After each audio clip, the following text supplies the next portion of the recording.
السلام عليكم ورحمة الله وبركاته. أهلا بكم في كلمة حق.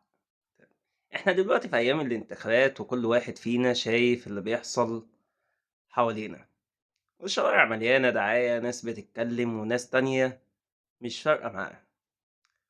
بس الحقيقة صوتنا هو الحاجة الوحيدة اللي بتثبت إن لسه لينا حق ولسه لينا تأثير. بمعنى صح، الانتخابات مش مشهد، الانتخابات مسؤولية.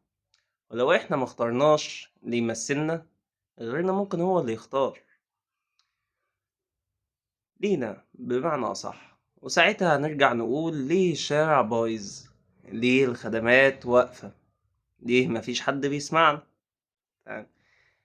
أنا مش طالع أقولك تختار مين، أنا طالع أقولك اختار، انزل شارك، قول رأيك.